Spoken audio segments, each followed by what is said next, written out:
title of my message is The Foolish Wise Man. Now, I don't even think I need to ask this question, but I'll ask it anyway. How many of you have ever been bored? You've been bored, raise your hand up if you've ever been bored. Okay, how many of you are bored right now? Raise up your, okay. Get out now, okay? I haven't even started. I tell you, if you're bored after what you just heard, there's something not right. But boredom is an issue in our culture today, isn't it? You know, you'll see a kid with a smartphone, and they're texting their friend while playing a game on their iPad, while watching television, and then they'll say, you know, I'm bored. Did you know that the word boredom did not even exist in pre-modern languages? So it seems that boredom is a relatively modern term, a condition that afflicts more people today than it seems as though were afflicted, say, centuries ago. Not only are we bored as a modern society, but we're depressed as well. I read that antidepressants led the market in prescription drugs in 2007, totaling $12 billion in sales. And in 2008, they still ranked among the top 5 pharmaceuticals being dispensed in the United States. So put it all together, it sounds like we're a nation of bored and depressed people. I mean, is that a description of you? You know, maybe there's a lot of things that you've tried in life to kind of get that buzz, to get that thrill, to get that charge, to reach that high. I saw an interesting person being interviewed recently. Her name is Robin Smith. She's a doctor. She's written a book called Hungry, The Truth About Being Full. And she writes about people who have achieved phenomenal success in life. And she called it being hungry for the high note. She made an interesting statement. She said that Michael and Jackson and Whitney Houston, who both, of course, died early deaths, the conventional wisdom is drugs killed them. But she points out in her book, quote, people say that drugs killed them. Drugs do not kill them. What killed them is they were striving and hungry. They were striving to hit the high note again. In fact, in an interview that Whitney did with Oprah not long before she died, she actually said, I'm trying to hit the high note again, you know, with massive record sales or worldwide success, and then suddenly you can't reach that plateau again, and so people go into deep depression. But listen, boredom and depression are nothing new. There was a guy that wrote these words, there's nothing new under the sun. That's the guy we're going to focus on right now, because this is a man who lived centuries ago and yet experienced these same issues. He was an architectural genius, masterminding the building of incredible structures. He was worth billions of dollars. Now, I'm not talking about Bill Gates or Rupert Murdoch or Donald Trump. I'm talking about a man that was a king over Israel, and his name was Solomon, and his is one of the greatest stories ever told. You might say that Solomon tried it all.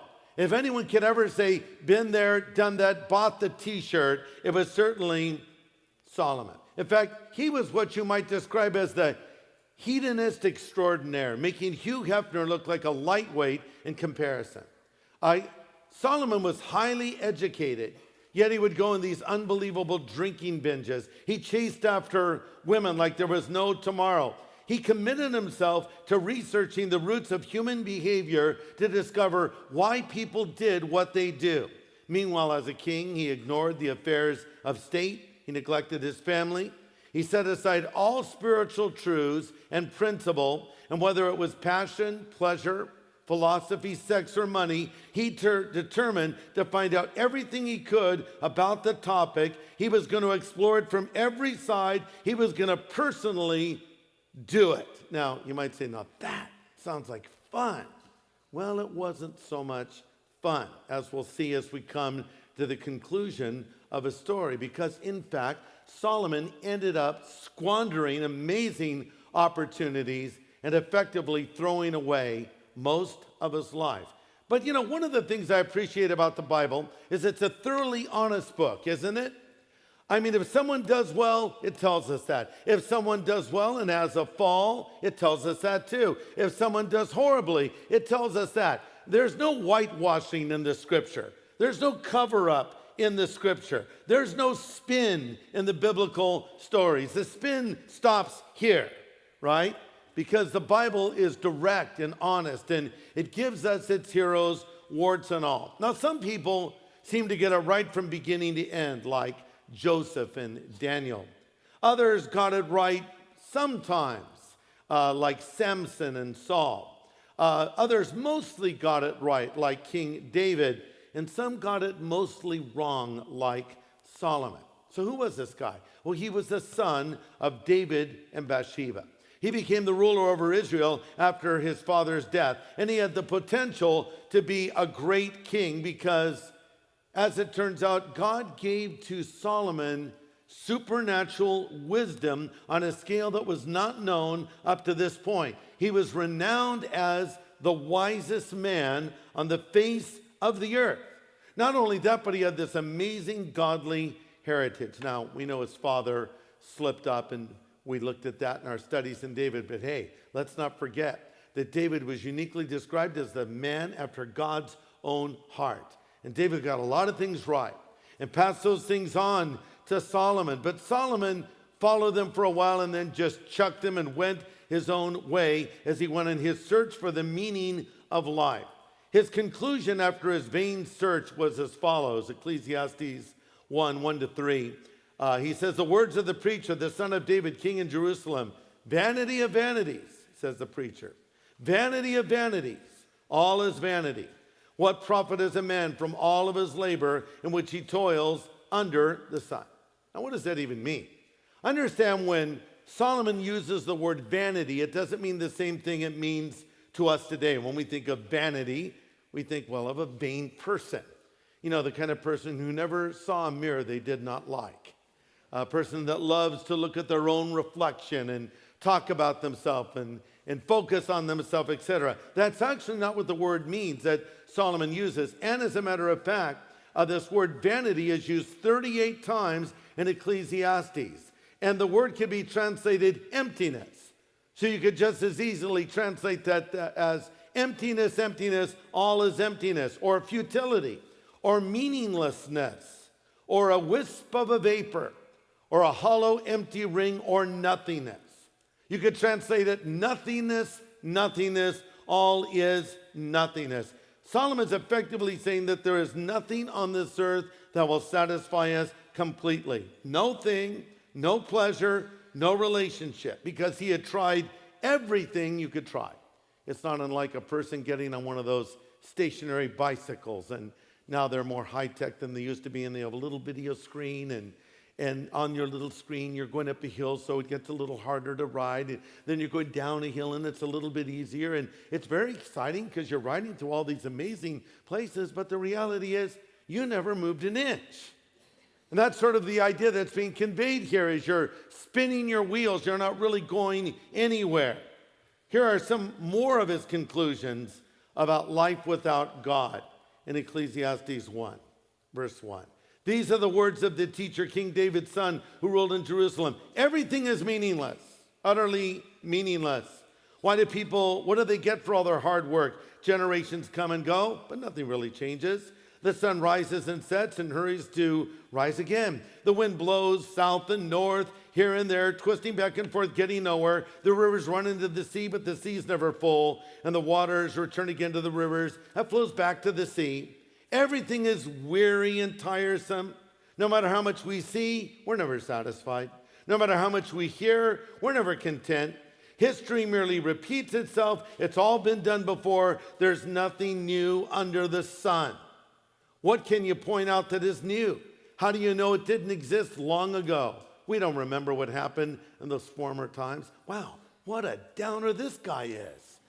He's like a quaalude. I mean, how can anyone be so depressed?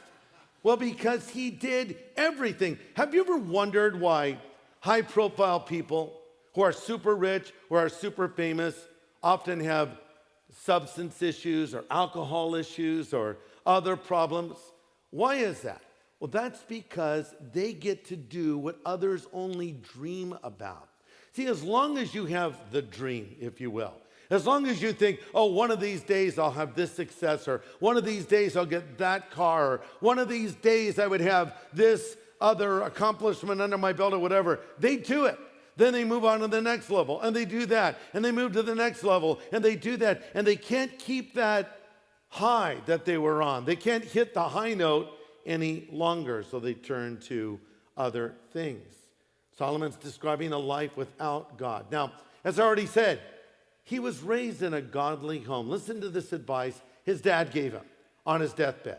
King David said to his son Solomon, Solomon, know the God of your father and serve him with an undivided heart and a willing mind, for the Lord searches all hearts and understands all the imaginations of the thoughts. Son, listen to me, his dad was saying. I know a thing or two about life too. I've made my mistakes. Don't forget what happened with your mother and I. And I don't want that to happen to you, son.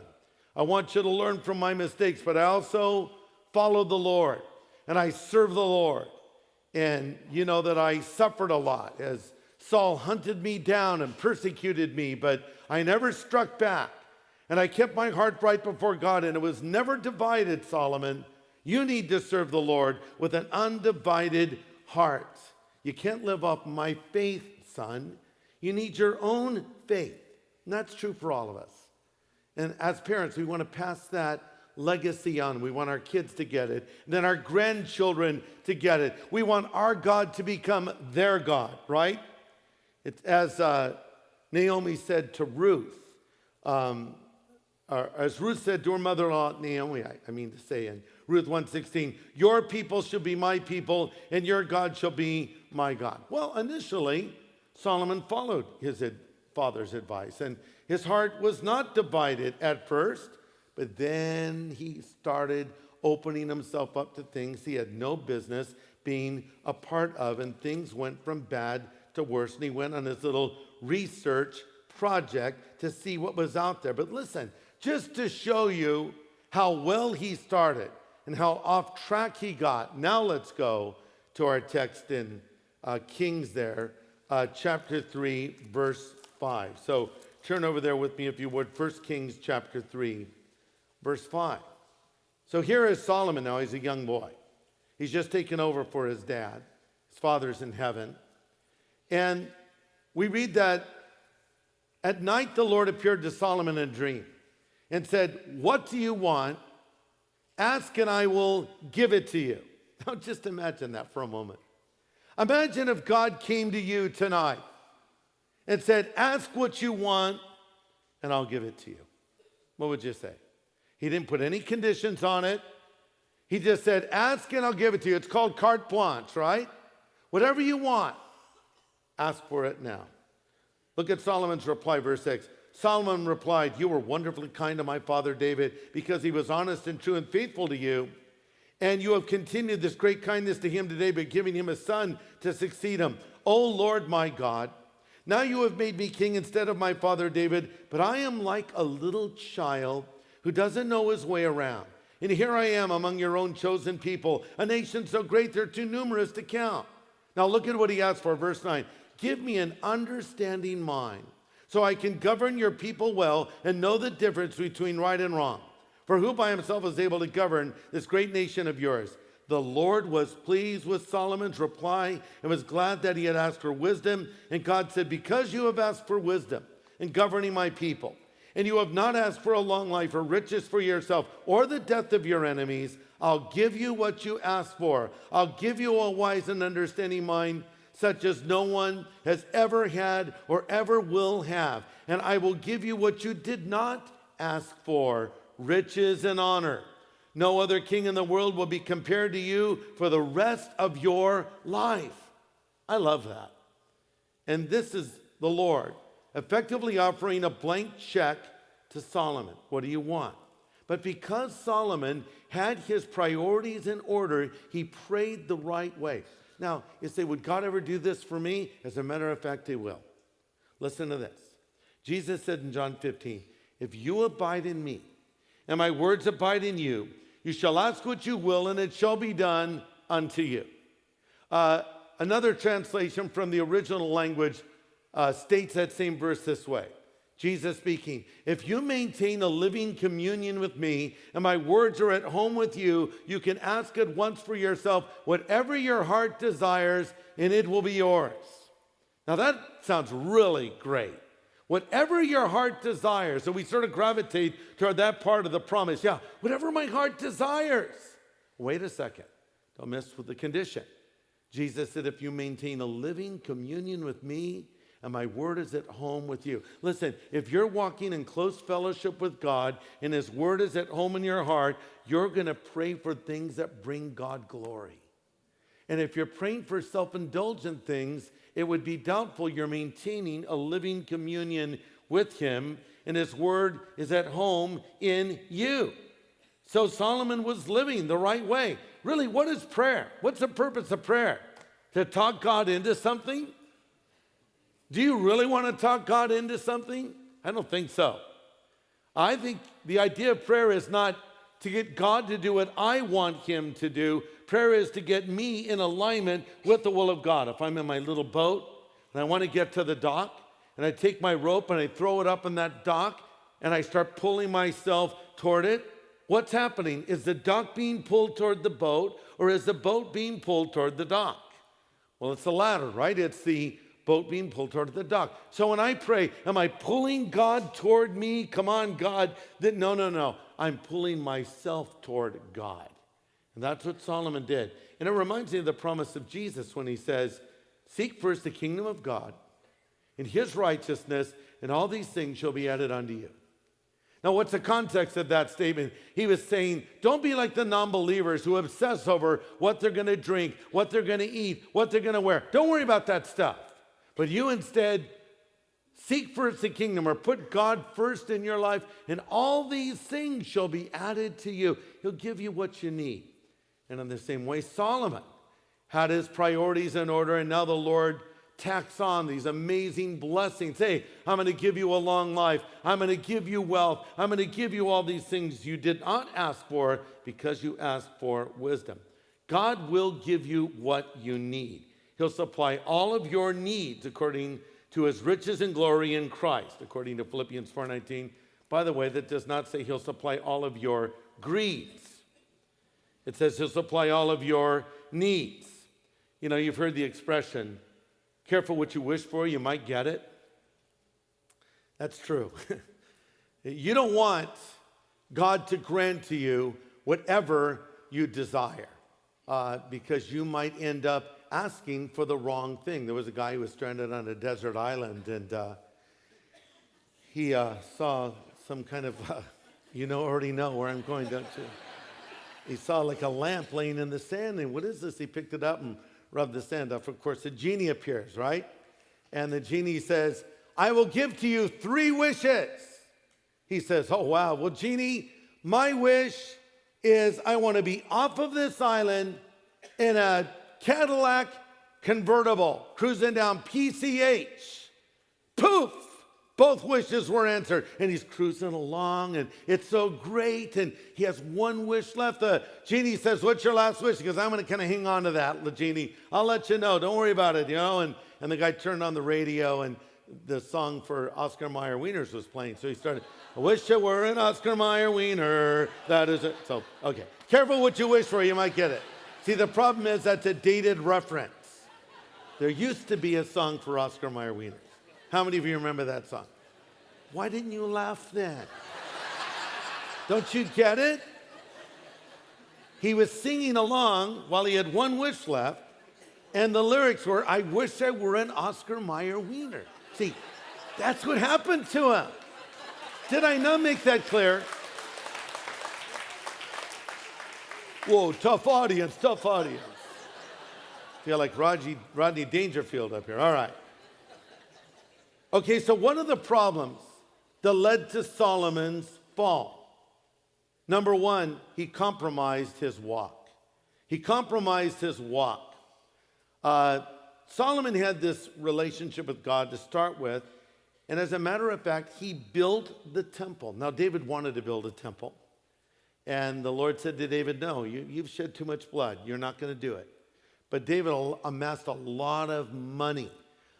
toward this project. And so it was his son Solomon that was able to bring that about. And when that temple, the first temple, was dedicated to God, Solomon in 1 Kings 8:58 said, "May the Lord give us his desire to do his will in everything and obey all of his commands, laws, and regulations he gave our ancestors. And may you as people always be faithful to the Lord our God. May you obey his laws and commands just as you are doing today." That sounded great. There's just one problem. Solomon himself was not doing that. He had already disobeyed God by marrying a non-believer. Because 1 Kings 3 says, Solomon made an alliance with Pharaoh, the king of Egypt, and married one of his daughters. At that time, the people of Israel sacrificed their offerings at local altars, for a temple honoring the name of the Lord had not yet been built. Solomon loved the Lord and followed the instructions of his father David, except that Solomon too offered sacrifices and burnt incense at the local altars. See, at this point, before the temple was built, the people would offer their sacrifices to God on pagan altars, and Solomon did this too, all the while saying he loved the Lord. Why? Because he was married to this non-believing Egyptian chick, okay? And she worshiped false gods, so he worshiped false gods. Here's how it works in the real world. You marry a non-believer and you think you're going to pull them up. Newsflash, they're going to pull you down. What happened to Solomon? Did he get her to worship the true and living God? Oh, no. She got him to worship on pagan altars, and that's always the way it works out. And that is why the Bible tells us not to be unequally yoked. For 2 Corinthians 6:14, don't be unequally yoked together with unbelievers. What fellowship does righteousness have with unrighteousness? What communion does light have with darkness? Or another translation, and I like this translation. Don't become partners with those who reject God. How can you make a partnership out of right and wrong? That's not partnership, that's war. Now that's a good statement, because that's what's going to happen to you. You're going to get pulled down, and especially when it comes to anything remotely romantic, okay? So when some non-believing guy or girl asks you out as a Christian, your response should be, I'm sorry, I don't want to get involved with a guy who's not a Christian. Are you a Christian? Now you have to understand, guys, they'll lie to your face. Girls too, as a matter of fact. You'll say, are you a Christian? Well, why do you ask? Well, because I'll only go out with a Christian. Oh, right, okay. Praise the Lord. How about a little hug for your big brother? Doesn't the Bible say greet one another with a holy kiss? Let's work on that right now.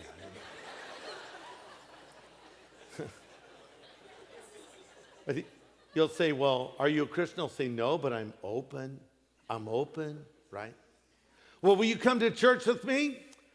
Yeah, I'd do that. Yeah, come on to church with me, all right? Yeah, we have a Bible study on Thursday nights. Will you come? Oh, yeah, I'll come. All right, he says, well, I'll pick you up. Well, what time? Church starts at 7. I'll pick you up at like 6 and we'll grab a bite to eat. All right. So he picks you up, you go out and get a bite to eat. Now it's like 6:30, it's 6:40. The church is starting to say, oh, well, let's get some dessert, and then you get some dessert. Well, let's talk a little more, next, oh, we're too late for church. Oh, isn't that too bad? Hey, you want to go out again? See, they're pulling you down. You're not pulling them up. They really want to meet you. Say, I'll tell you what, I'll meet you tonight. Great, where? At church. I'll keep a seat open next to me. But in a way, you're not going down that road. Well, this is what Solomon did. And one thing led to another with him, and things went from bad to worse. Number 2, he compromised his wealth. He compromised his wealth. Solomon amassed a huge fortune because people would pay him large amounts of money to hear his great wisdom. I mean, this guy was so wise that people would come from around the world to sit at his feet and ask him questions.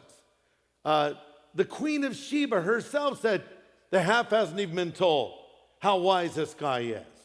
So he'd make a lot of money out of all these opportunities. And he just hoarded that money. Money's a wonderful servant, but it's a hard taskmaster. And that's one of the reasons why the Lord tells us that we should faithfully give to him. Because when I give back to God, I am saying, A, I recognize everything that I have comes from you, and B, I'm giving back to you and investing in your kingdom. And some people don't do this. As a matter of fact, most surveys that have been done revealed that the average American Christian gives an average of 2 to 3% of their income. And 9 to 10 give nothing at all. And yet God says in the book of Malachi, do people cheat God? Well, as a matter of fact, you've cheated me. The people say, when have we cheated you? God says, you've cheated me out of the tithes and offerings due to me. You're under a curse. Your nation has been cheating me. Bring all the tithes into the storehouse so there'll be enough food in my temple. And if you do, the Lord says, I'll open up the windows of heaven for you and pour you out a blessing so great you won't have room enough to receive it. So he compromised his money, his wealth. And number 3, he compromised his morality.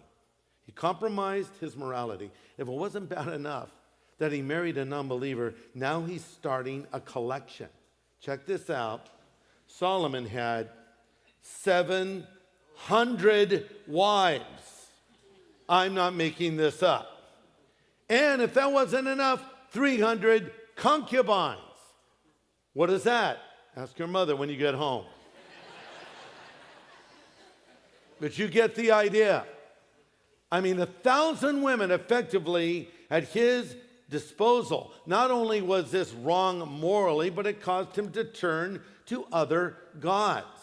In 1 Kings 11, God says, you shall not associate with them, neither shall they associate with you, for they'll turn your heart away after other gods. But Solomon held fast to these in love, and his heart was not wholly devoted to the Lord his God, as the heart of his father David had been. And Solomon did was evil in the sight of the Lord, and he did not follow the Lord fully, as David his father had done. So he's involved with all these women, and now his heart's going toward the false gods that they worship. Now what happens? Well, here in Ecclesiastes 1, we're going to see what he did. Verse 13 says, Solomon says, I set my heart to seek and search out by wisdom all that is done under heaven. This word seek can be translated seek and explore. In fact, in the Hebrew, it could be translated to investigate the roots of a matter. So Solomon is effectively making this research project. He's going to research the roots of human behavior. Why do people do what they do? So he started by getting the finest education available in his day. But yet, despite that fantastic education, there was still an emptiness in his life. In Ecclesiastes 1:16, he said, look, I'm wiser than any of the kings who ruled in Jerusalem before me. I have greater wisdom and knowledge than any of them. So I work hard to distinguish myself from foolishness. But even now I realize that this was like chasing the wind. For the greater my wisdom, the greater my grief. Now why is that? Because he was seeking wisdom without God. And that left him empty, and it always will. So he shifts gears. He's going to go from being a brainiac to a party animal. All right, academic pursuit isn't doing it for me. It leaves me empty. I'm going to just check my brains at the door and party. He took literally the lyrics of the Beastie Boys song, you've got to fight for the right to party. And that's what he did. He's just going to party. Ecclesiastes 2. I said to myself, come on, let's give pleasure a try. Let's look at the good things in life. But I found that too is meaningless. It's silly to be laughing all the time. I said, what good does it do to seek only pleasure? You know, some people, they just want to be distracted. They just want to laugh. Just laugh about whatever. Just get a little escape from their problems. A comedian, Jerry Seinfeld, said, and I quote, everyone's looking for good sex, good food, and a good laugh. They're little islands of relief and often what is a painful existence, end quote. Just a little laugh, a little distraction. But the Bible even says, even in laughter, the heart has sorrow. Can you remember that? Or maybe it's reality for you now.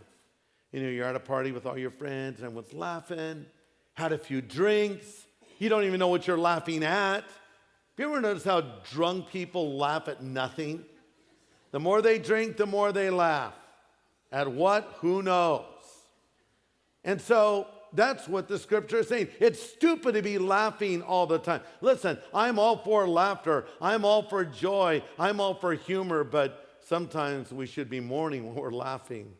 And Solomon realized that it was an empty kind of laughter he was experiencing. And so now he continues on, but he says, well, I'm just going to get into drinking. Ecclesiastes 2:3, after much thought, I decided to cheer myself with wine while still seeking wisdom. I clutched at foolishness. In this way, I hope to experience the only happiness most people find during their brief life in this world. So, I'm just going to drink. He became a wine connoisseur. Have you ever watched people order wine in a restaurant? And they have this thing, the guy, I don't know the terminology, excuse me, I'm not a wine connoisseur. But they'll have the little, here's the cork, they'll smell the cork, and then they'll hold the wine and swirl it around, and then they'll take a little sip and, spit it out, and they'll go, I'll have that. It's like ripple. They don't know. They think they're wine connoisseurs. I just watch these and go, this is so stupid to me, But Solomon became a wine connoisseur. Oh, I'm going to go and try all of that. And he got into every kind of alcoholic drink you could think of. But after Hangover 1, 2, and 3, not the movies, but life, he saw how empty that was too. So he shifts gears again. And with unlimited resources at his disposal, he thought, I'm going to just build stuff. I'm going to build the coolest palaces and the most lavish homes ever seen.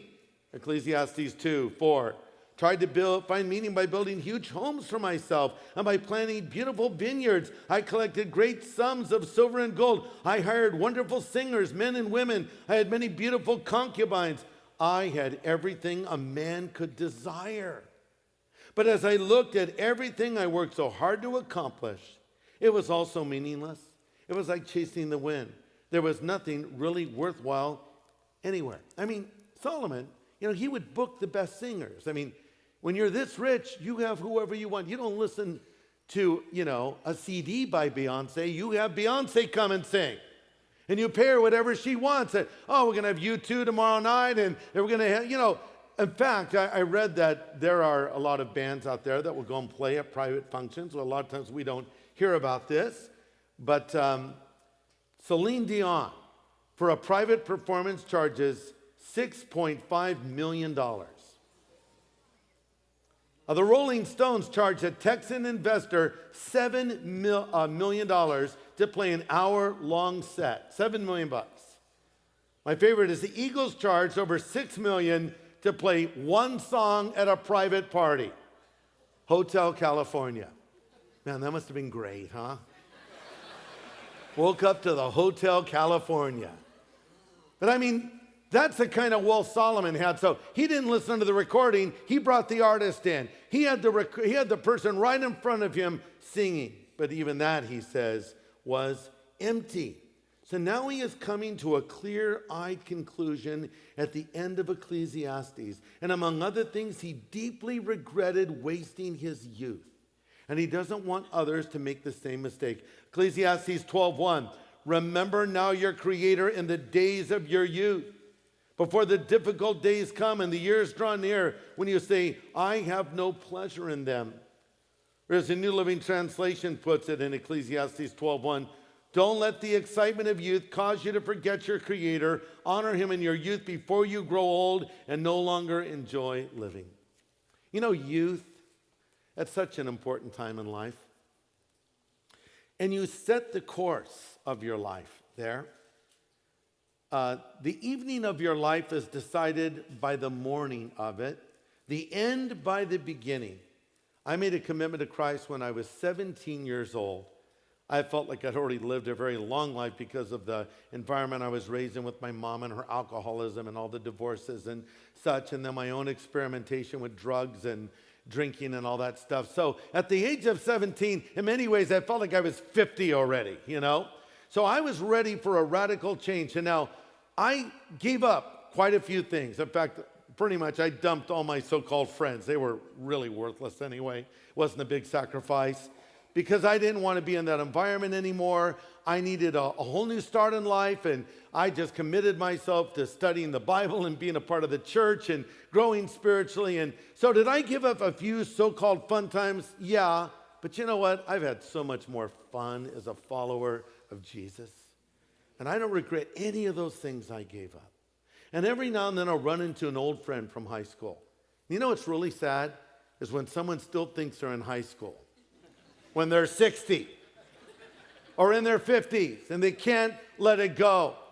And you look at them still living that life, or at least trying to live that life. And some of them are in their second, third, even fourth marriages, and maybe their substance abuse has taken a toll on them, and you think, oh man, come on, why did you live that way? And you look at Solomon and you say, man, don't waste your youth. Don't throw your youth away. And by the way, that's one of the reasons why at our church and our crusades, we're always seeking to reach the next generation. And every year we're thinking, what is the best way to connect to our culture? Musical styles change, technology changes. If you look at the Harvest Crusade of 1990, it's a lot different today, and by intention and by design, because our culture was different in 1990. And in 1991, I wore a suit in 1991 with legs like this wide and lapels out to here. I just went and saw Jurassic Park the other day in 3D, and that was around that same time frame. And I was cracking up looking at the clothes because this one guy's wearing a suit in the opening of the film. He thought, I wore that suit, and I hate it. What was I thinking? But, styles change, culture changes, music changes. We want to keep reaching the next generation. I'm not interested in living in the past. I barely live in the future because I'm always thinking, or I barely live in the present. I can't live in the future at all. Apparently, I don't know what time frame I'm in right now. Okay, here's what I meant to say. Let me start over again. A person sees a bottle and a genie comes out. They're driving the convertible, never mind. What I meant to say was, I don't want to live in the past. I barely live in the present because I'm always thinking about the future. And thank you very much.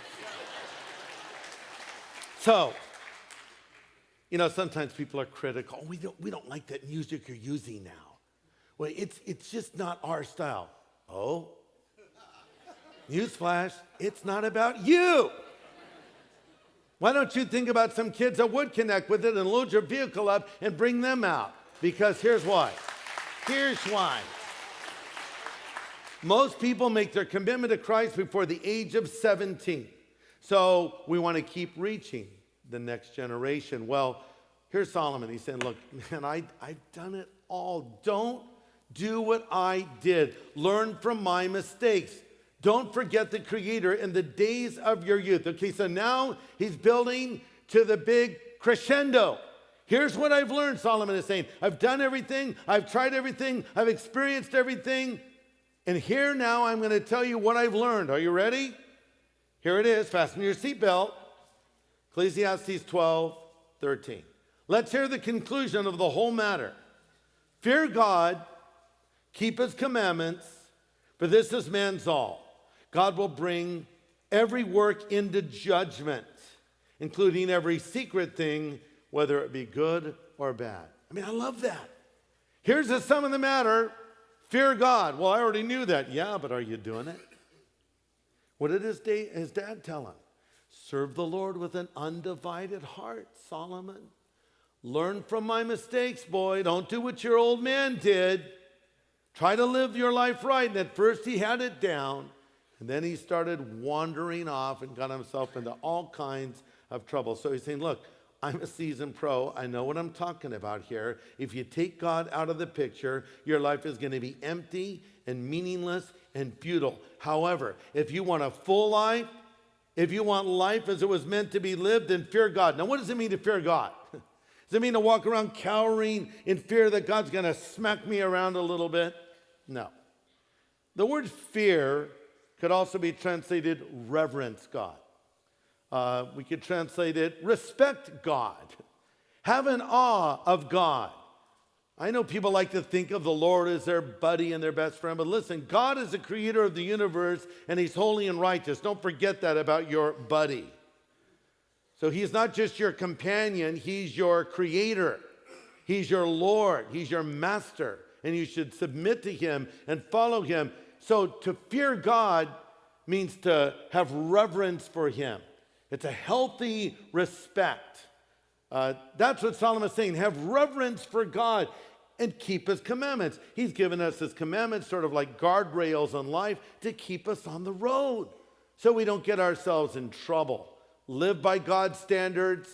Have reverence for the Lord. That's what I've learned. In fact, he says, this is man's all, and a better way to translate that would be, this is what will make a whole man. You know, you want to be a whole man or a whole woman, well, then this is what you need to do. You need to fear God. But so many people say, oh, you know, God doesn't know what he's talking about. And they go out there and have to learn everything the hard way. I mean, how many more people are going to have to make these mistakes? How many more marriages destroyed? How many more children deprived of both parents? How many more lives destroyed by substance abuse? How many more people are going to just chase after material things and never think of others? You know, some people love people and use money. Others love money and use people. What do? Well, don't waste your life as Solomon did, because he did self-destruct. But thank God in the end, he came around, and that's why he has something to say to all of us. Really, Ecclesiastes is his account of what he's learned the hard way. He indeed was the foolish wise man. He told the people at the dedication of the temple how to live, and he himself did not live that way. So let's think about that right now. Some of you are young. Some of you think you're still young. Some of us would admit we're getting older. So look, you are what you are, and you are where you are in life. You can't change that. I'm sure if we could, many of us would turn the clock back and maybe not do some of the things we did. But you can't change that any more than you can unscramble an egg, okay? So what's done is done. So let's just deal with right now. Here you are today. Maybe you're very young. Maybe you're at the midpoint in life. Maybe you're a little bit older. But you can say, from this moment on, I'm going to dedicate my life to God. From this moment on, I'm not going to have a divided heart. From this moment on, I'm going to seek to live a life that's right before the Lord morally. From this moment on, I'm going to try to do what will bring glory to God. I can't change my past. All I can do is ask God to forgive me for it. And hopefully I'll learn from my mistakes, and now I can walk forward. Listen, you don't decide the date of your birth, and you don't decide the date of your death. But you have everything to say about the little dash in the middle. So you got to live that well. Solomon, well, he didn't do a great job, but in the end he came around, so that was good. And I wonder where you're at right now. Most of you would say, well, I'm sitting here in church looking at you. I know that, but I didn't mean. I was speaking in sort of 60s vernacular, like, where are you at, man? Okay? Here's what I'm asking. Where are you at spiritually? Are you a person that has maybe been kind of drawn to some of these things? Maybe you've even been raised in the church, but you're sort of attracted to some of the things the Bible has told you to steer clear of, and you're sort of like that moth drawn to the light. Well, listen, learn the lesson of this guy who did it all and reap the consequences. Don't go that way. But maybe there's some of you that walk with the Lord for a time, but now later in life you're starting to compromise. So you need to maybe come back and make a recommitment. But there's some of you here maybe that have never asked Jesus Christ to come into your life. You've never asked him to forgive you of your sin. You don't know what it is to have this relationship with God. Here was Solomon's problem, and he used this phrase a lot in the book of Ecclesiastes. He talked about life under the sun. He said, life is empty under the sun. That's S-U-N. The idea being life without God. It was just under the sun. But the problem was Solomon didn't know about life under the sun, S-O-N. And everything can change when you stop living under the sun, S-U-N, and start living for the Son, S-O-N. Say, what are you talking about? The Son of God. When you start following him and living for him, then you'll find the purpose and meaning in life you desire.